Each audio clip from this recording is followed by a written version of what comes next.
Hi guys, Yendi and Johnny. and we are going to do a Q&A video.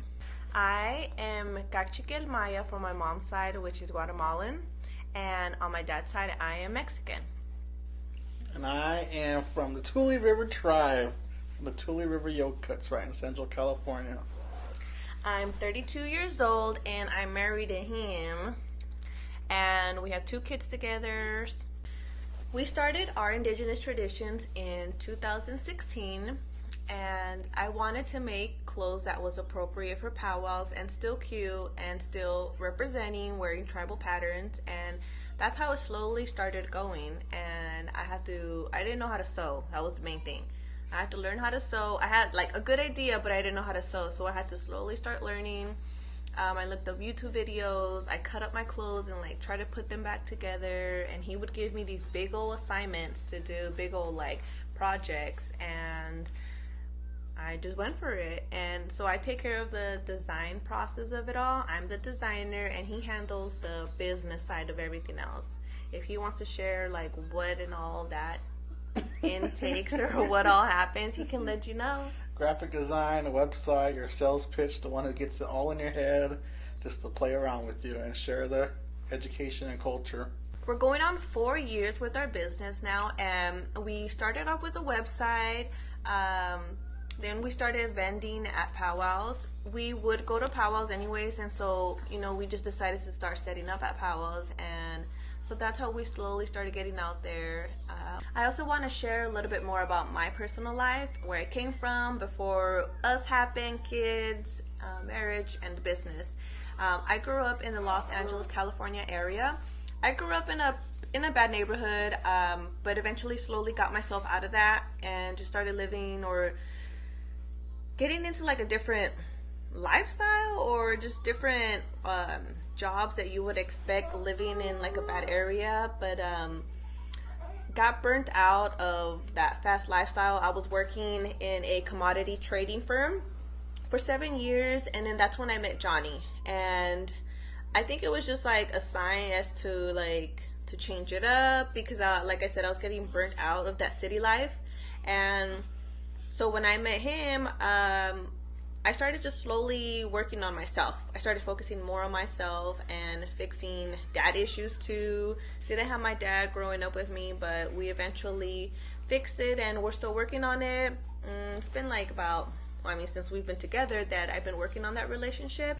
And that's when I also knew that I was missing culture in my life, like my culture. Where am I from? Like, what are our traditions? I knew that we were from Guatemala. We knew like some of our traditional outfits, and like the dishes, but we weren't really involved into it, or we weren't really into the like traditions of Guatemala, or like the elders over there. And we don't have any family members out there either, or that many that I know of. I'm sure we have some cousins over there, but we don't really talk to them. And with him being traditional with his culture, it kind of like helped me out. He would encourage me, and I'm slowly learning some things about my side of the family. And it's a little bit harder being at this age too, and with society and now having kids and running the business, I can slip out of that, but I always try to get back into it, touch back into it. I did go on a spiritual journey in Mexico with my aunt and my cousin. Can't go too much into detail with that, but it was just kind of like a wake-up call, like see how things can really be out there if you pay attention, if you listen, and if you learn from other people that are doing this. It's pretty cool.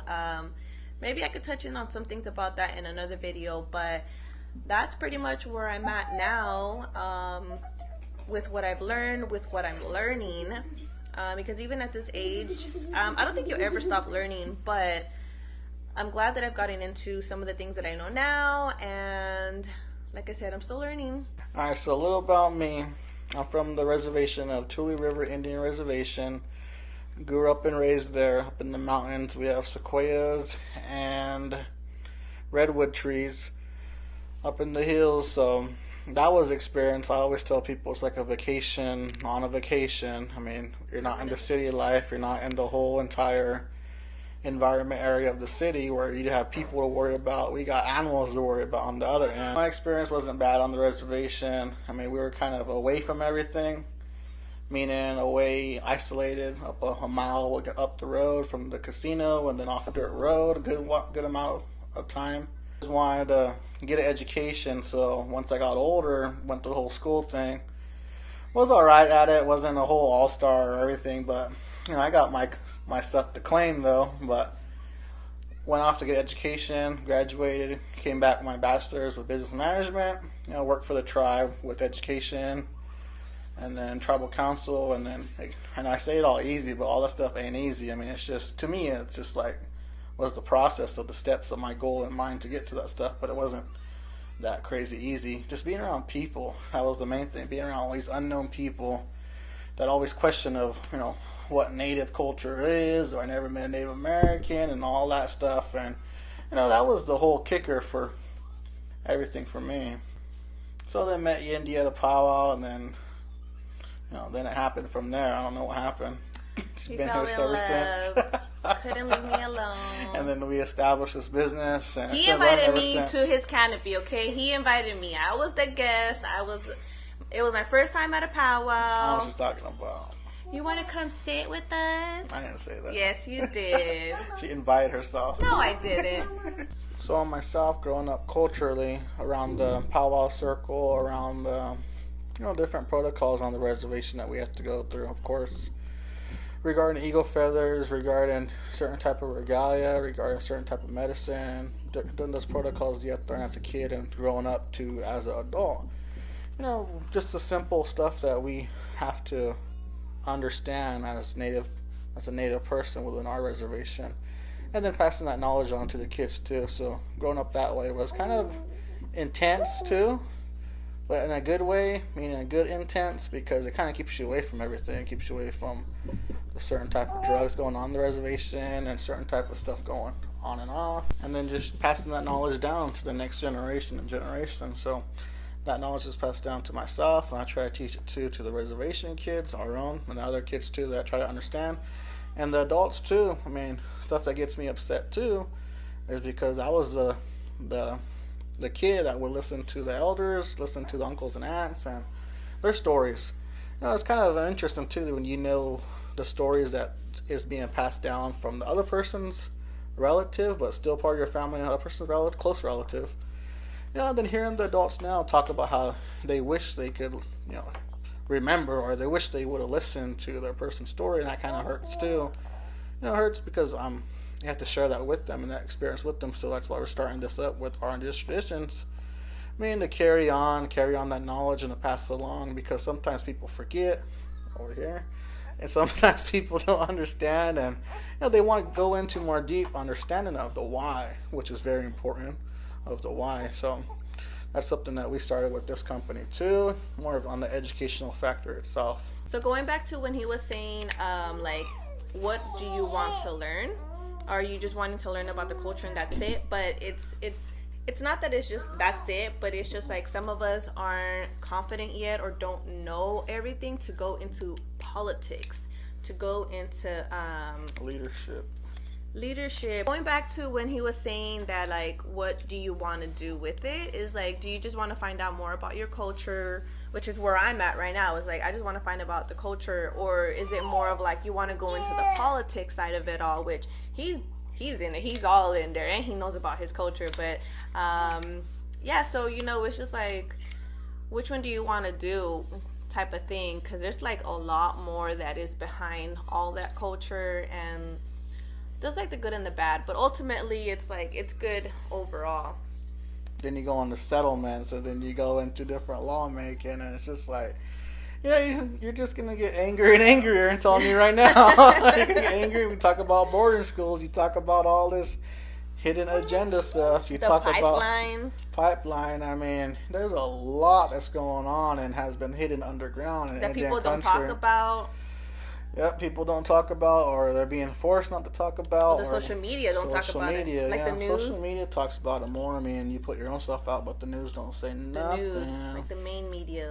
Mainstream media. Mm-hmm. And you could talk heritage too. Heritage meaning, different type of culture stuff. I mean, you do baskets, we do duck stuff, we do different type of mountain things for ourselves. Different types of prayers that we have up in the reservation. It all leads to something with your creation stories too.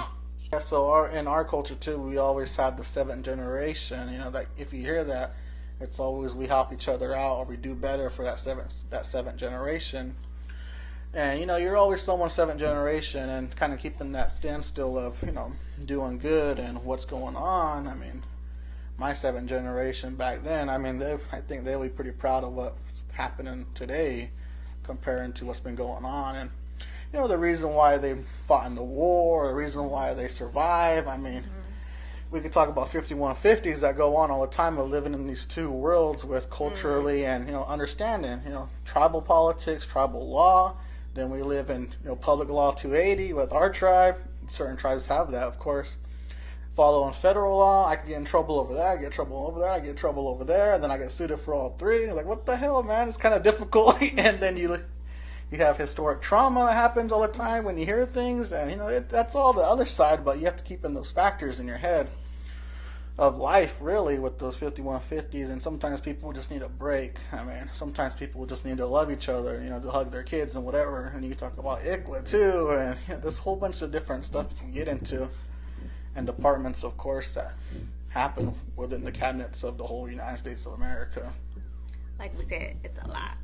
But hopefully we can cover it all and talk about it with different people on our channel here, so we can all learn a little bit more about it if you don't know. And as he mentioned about the two worlds, what he means by that is you have like your modern world that's happening now, like hip hop, the cult, how do I say, like with what everybody else is doing. But then you also want to like practice your indigenous culture or your traditions. And how do you balance both? Like sometimes some of us will go, which is cool, hardcore out there. Not like, that sacred. We'll go out there like wanting to represent and wear everything and this and that, and it's cool. I like that. But then you're gonna get people that are gonna push against you. They're gonna want to challenge you, and sometimes some of us aren't comfortable or ready with that or don't know much to like step up to them. But that's something that you have to find a balance into. Like, when do you turn it off?